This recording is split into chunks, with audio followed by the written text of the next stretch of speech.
Salut tout le monde, beaucoup de gens savent que c'est un Mentos. Pour ceux qui ne le savent pas, c'est l'un des chewing-gums à la menthe les plus populaires au monde. Mentos a acquis son énorme popularité grâce à une réaction avec Coca-Cola.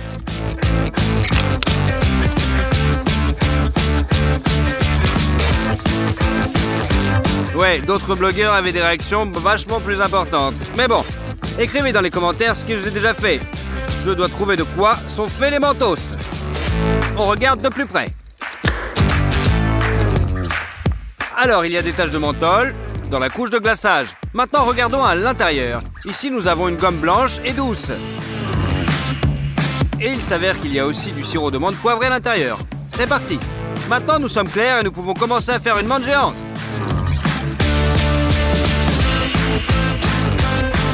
Commençons par les moules, versons le beurre à l'intérieur des demi-sphères.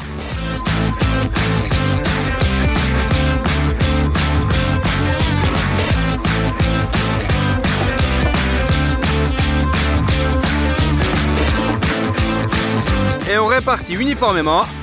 À l'aide d'un pinceau, déballez le papier sulfurisé et coupez un morceau de la longueur du moule. Vous faites une incision toutes les 4 cm.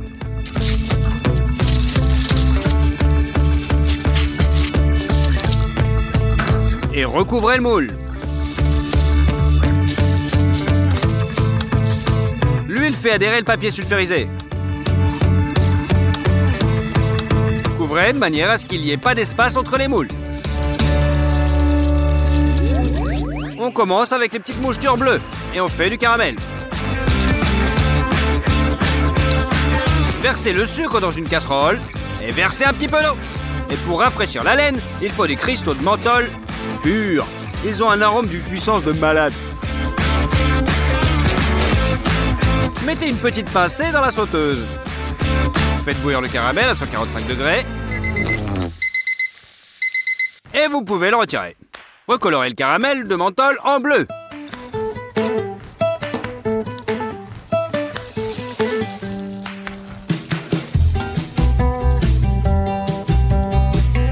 Nous avons utilisé un moule en forme de quadrant pour le coulage, mais nous allons d'abord le mettre à niveau avec du ruban d'étanchéité. Utilisez des ciseaux pour le couper dans le sens de la longueur.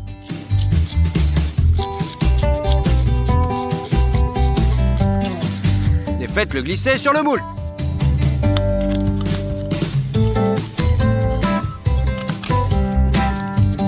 C'est prêt. Le moule sera maintenant hermétique. Mettez-le sur le moule et versez le caramel bleu dessus.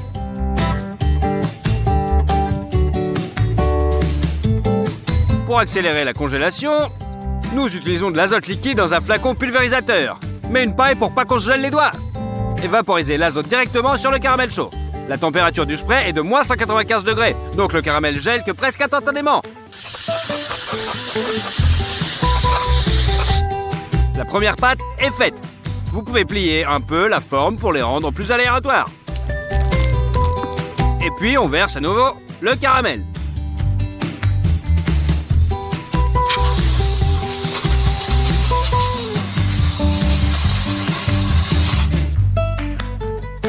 À la fin, nous avons fait beaucoup de ces mouchetures. Passons maintenant au glaçage blanc. Dans une casserole, nous versons du sucre, du sirop de maïs, de l'eau. C'est bon, on met sur la cuisinière. Nous allons la cuisiner dans 4 casseroles différentes.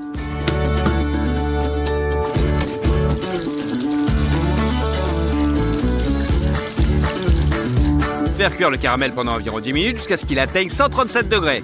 Retirez rapidement du feu. Versez dans le moule et essayez de faire en sorte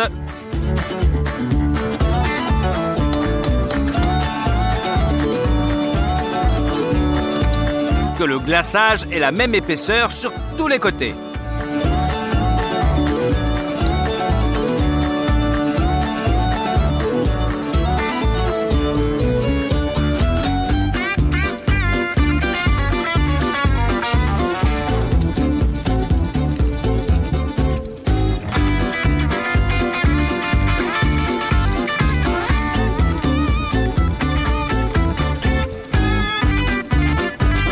De toute façon, la plupart de l'eau s'égoutte, alors utilisez une spatule pour l'étaler. Il nous a fallu 3 heures pour verser le glaçage. Passons à la couche de pâte à mâcher. Versez 3 litres d'eau dans une grande casserole. Il faut aussi 900 g de gélatine. On le verse petit à petit en mélangeant avec un fouet. Puis elle va gonfler uniformément.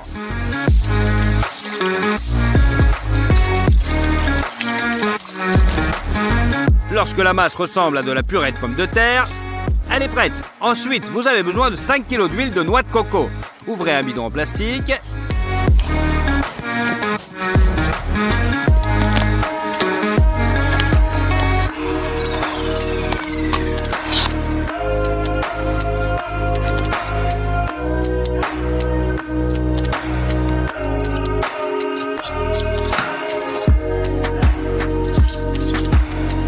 Et versez l'huile dans la casserole.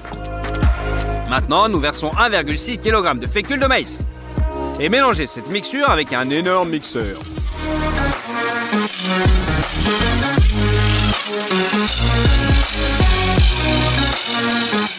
Ce n'est qu'une partie du remplissage et nous en aurons besoin plus tard. Maintenant, nous avons besoin d'un méga brûleur à gaz de 30 kW et nous utilisons une bouteille de gaz.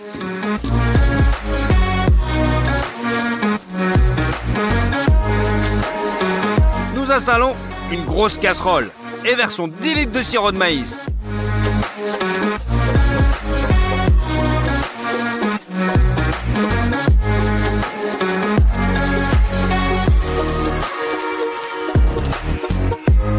Versez 40 kg de sucre là-dedans.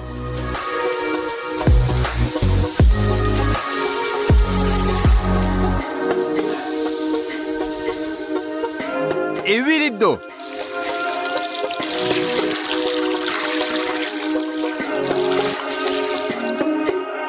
C'est bon, mettez le couvercle et allumez le brûleur au maximum.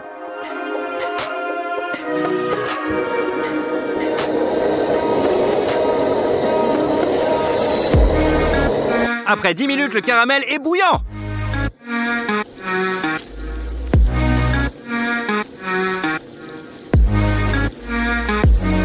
Ici, il est très important pour nous de surveiller la température. Ce caramel a encore bouilli pendant 30 minutes. Et lorsqu'il a atteint 135 degrés, il faut le verser dans une deuxième casserole avec le mélange que nous avons préparé en amont.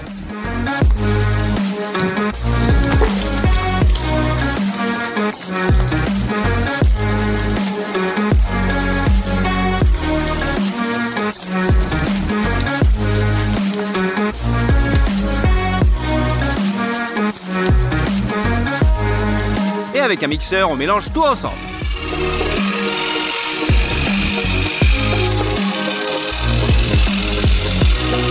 Il est maintenant temps de s'attaquer à la tâche de refroidir rapidement ce mélange. On veut faire ça avec de la glace sèche. C'est essentiellement du dioxyde de carbone gelé à sa température est de moins 78 degrés. Elle est donc 4 fois plus froide que la glace ordinaire du congélateur. Versez la moitié de la glace sèche dans une grande casserole.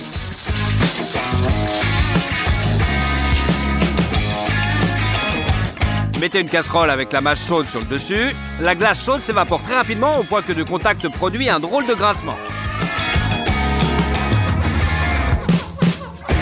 Mettez l'autre moitié de la glace sèche entre les murs pour que les refroidissements soient plus efficaces.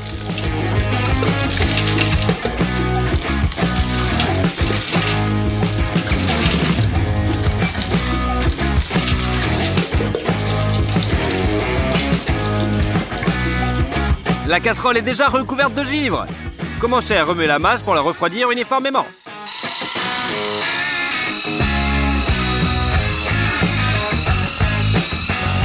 Après une demi-heure, la masse est visiblement devenue plus légère et a même augmenté de volume. C'est parce que nous avons battu beaucoup de bulles d'air dedans. Après une autre heure de brassage, la masse a presque refroidi et s'étire déjà comme du chewing-gum. Mais nous avons besoin d'une couleur encore plus blanche, alors nous ajoutons du colorant en poudre.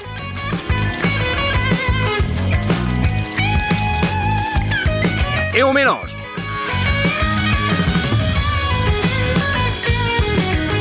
Le résultat est une masse à mâcher presque blanche.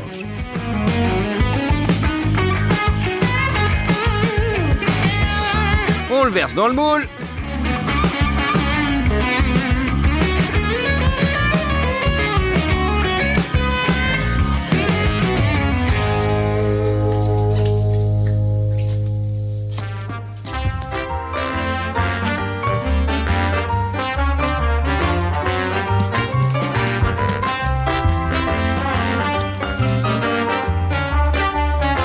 Et on balance au congèle.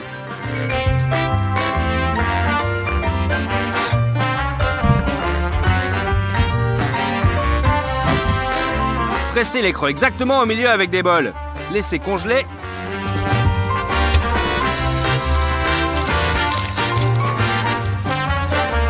Pendant 24 heures.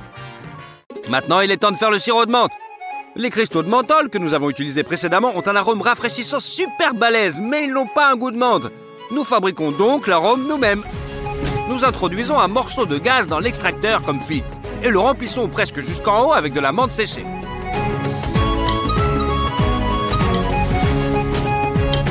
Un autre tampon de gaz sur le dessus.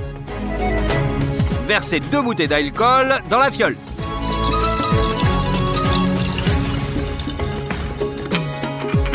Jetez des morceaux de céramique en guise de pot à ébullition. Placez-la sur la cuisinière, l'extracteur en haut et fixez-la sur un trépied pour qu'elle ne tombe pas. Sur le dessus, il y a un autre flacon appelé réfrigérateur. On le met aussi. En bas, nous attachons un tube à la glacière. Nous mettons la deuxième extrémité sur l'adaptateur. Et nous le tirons sur le robinet. Le réfrigérateur a une sortie en haut. Vous avez aussi besoin d'un tube pour y accéder. On jette le second bout dans un évier. On met l'eau froide. La fontaine se remplit d'eau et s'écoule par le tube supérieur. De cette façon, l'eau circule et reste froide en permanence. La cuisinière peut être allumée. L'alcool a débordé. Mais comment se transforme-t-il en arôme? Ainsi, lorsqu'il atteint 78 degrés, l'alcool s'évapore et sa vapeur monte dans le tube. Une fois qu'elle atteint le réfrigérateur, elle se condense et s'écoule dans notre menthe. De cette manière, l'extracteur est constamment rempli et l'alcool ayant acquis un arôme de menthe s'égoutte dans la fiole inférieure. Après 5 heures d'extraction, je pense que nous avons tiré le maximum de la menthe. Nous évaporons le liquide dans la fiole pour le rendre plus concentré et nous débarrasser de la vapeur d'alcool. C'est un arôme incroyablement puissant. On le teint en bleu.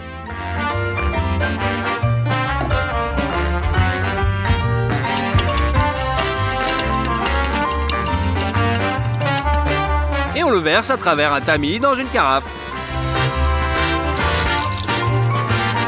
Versez le sirop de maïs.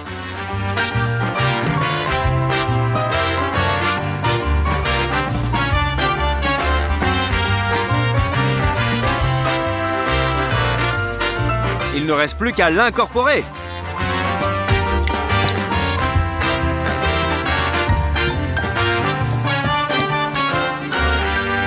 Voilà, la garniture à l'amande poivrée qui donne son goût à notre menthe géante est prête. La pâte à mâcher a maintenant pris. Alors sortez les bols et remplissez-les avec du sirop de menthe.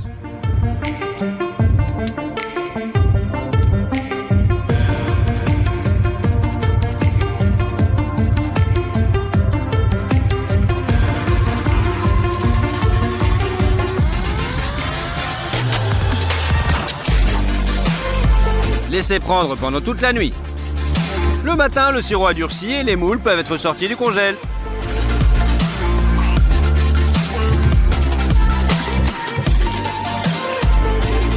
Enlevez immédiatement le glaçage blanc qui dépasse.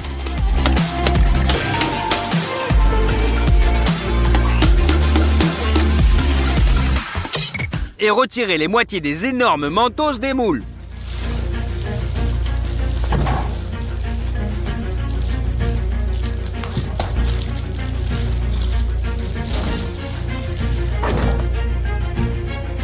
Déchirez le papier qui s'accroche.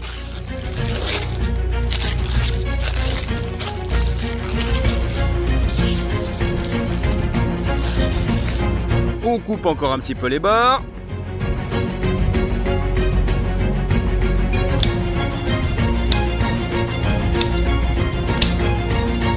Et enfin, vous pouvez les réunir.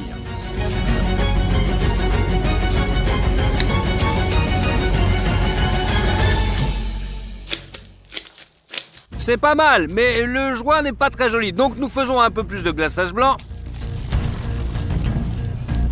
Et le passons sur le bord.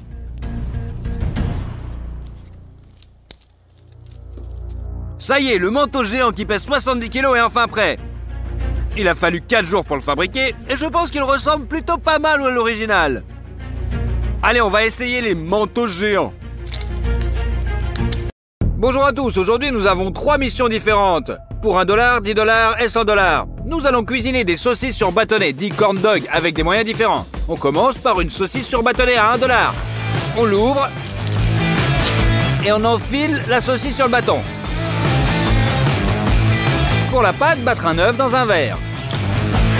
Un petit peu de lait, de l'eau et de la levure chimique pour rendre la pâte poreuse. On ajoute la farine.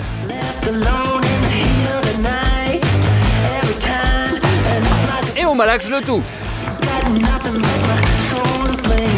J'ai presque oublié le sel et le sucre. Et verser aussi un peu d'huile. Et on fait cuire le tout dans une machine à maïs. En gros, c'était comme un gaufrier, mais avec une grille pour les saucisses. Versez la pâte dans le moule. Mettez la saucisse. On rajoute un petit peu de pâte. Et on ferme. 5 minutes plus tard, vous avez une saucisse sur bâtonnet pour seulement $1. Allez, on va essayer. Écoute, c'est plutôt pas mal. Maintenant, on va faire une saucisse sur bâtonnet à $10. On prend une saucisse plus chère. Et on fait pareil sur une brochette. On la coupe au milieu. On n'a pas besoin de cette partie. Maintenant, on coupe une tranche de mozzarella. Et on la met sur la brochette.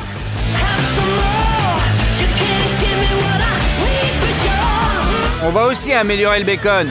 Et on l'emballe avec la saucisse.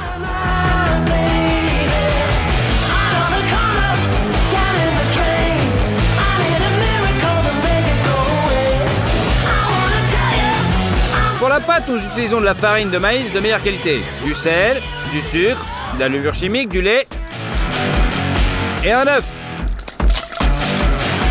Pétrissez la pâte jusqu'à ce qu'elle soit complètement homogène. Prenez des chips au goût fromage parfumés au ketchup et mettez-les dans un petit bol. On les émiette bien avec les mains.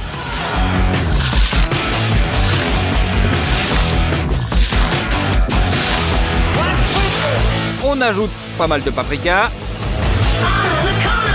Et on remue pour mélanger. À ce stade, notre panure est prête. D'abord badigeonnez dans la pâte. Transférez ensuite sur la plaque de cuisson panée et saupoudrez de tous les côtés.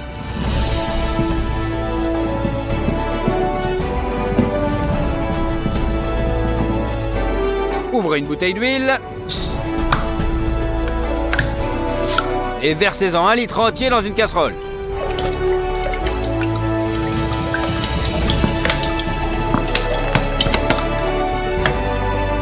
Une fois chaud, faites chauffer notre corn dog. Juste 2 minutes et tu peux l'enlever. Voilà. Notre corn dog à $10 est prêt. Allez, on va le goûter. Ouais, c'est vraiment meilleur avec une panure croustillante. Et le meilleur, c'est que ce corn dog a du fromage extensible. Il est temps de faire un corn dog royal pour $100. Et c'est là que nous faisons la saucisse nous-mêmes. Pour ce faire, nous prélevons une enveloppe de collagène comme celle-ci. On l'étire à la bonne longueur. On la coupe et on laisse tremper dans la flotte. Allez, on va passer aux crevettes géantes. On coupe la tête et on utilise des ciseaux pour couper la chitine. On retire et on enlève tout ce qui est à l'intérieur. On répète la même chose avec toutes les crevettes.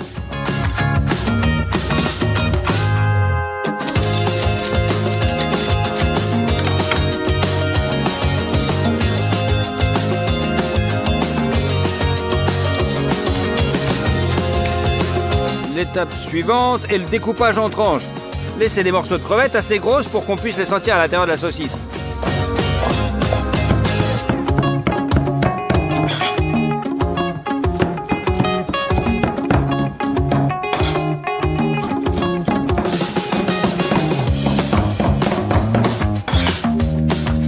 un morceau de saumon. On enlève les arêtes.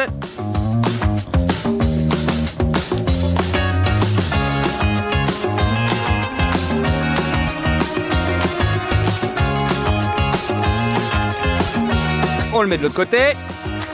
Et on enlève la peau avec la main.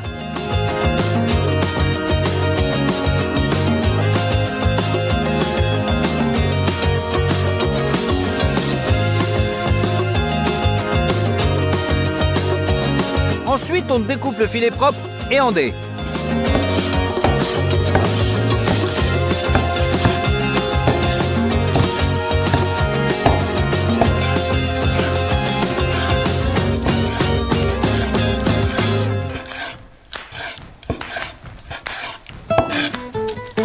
On ouvre le cheddar.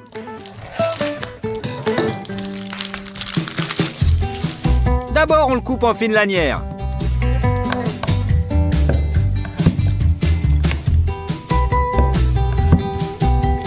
Et en petits dés. Et enfin les herbes. Les jeunes épinards sont parfaits ici. Et on le hache finement.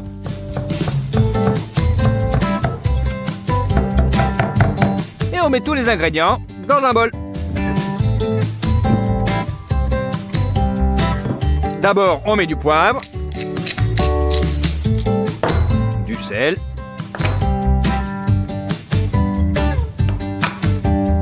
et de la crème épaisse pour le rendre plus juteux. Il n'y a plus qu'à mélanger.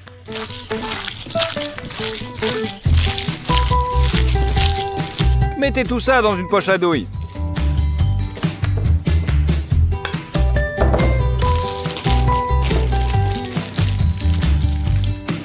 C'est prêt. L'enveloppe de collagène a déjà trempé, mais je pense qu'elle est encore trop petite. Nous utilisons donc toujours un boyau naturel. On coupe l'extrémité, on étire le boyau.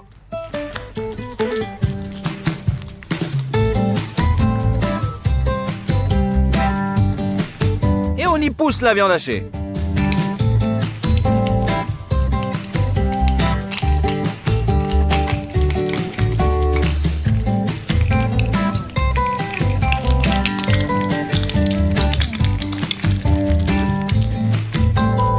Attachez-les de deux côtés avec une ficelle.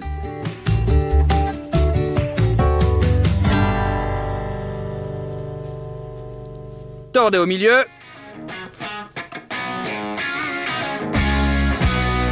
Et mettez-le à bouillir.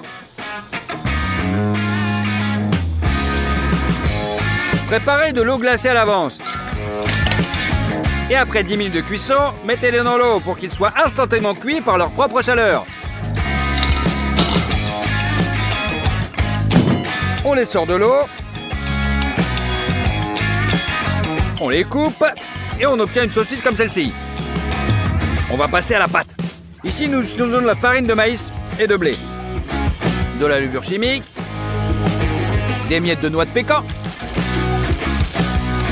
du sel et du sucre. On casse un œuf et on met du lait. Remuez jusqu'à ce que le mélange soit complètement homogène. Versez la pâte dans un récipient haut pour faciliter le mélange.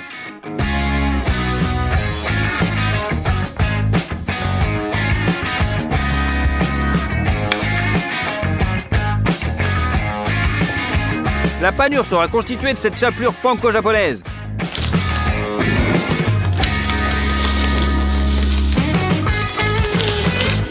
C'est juste de la panure parfaite. Préparez la friteuse à l'avance, remplissez une poêle à frire d'huile.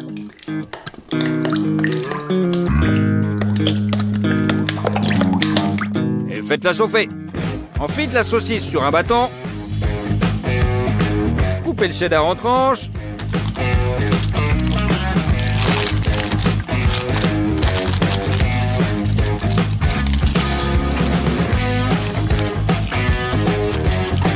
Et on l'enroule autour de notre saucisse.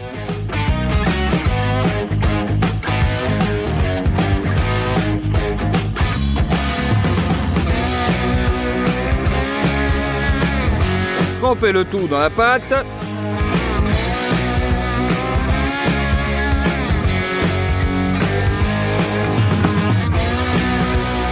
Mettez-le dans la chapelure. Roulez-le de tous les côtés. Puis faites-les frire.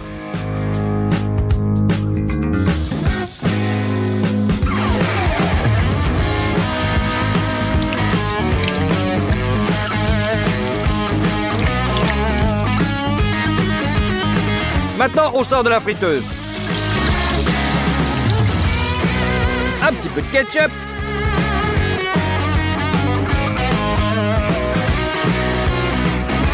Et de la moutarde. Ça y est, notre Royal Corn Dog est enfin prêt. Allez, on va le goûter.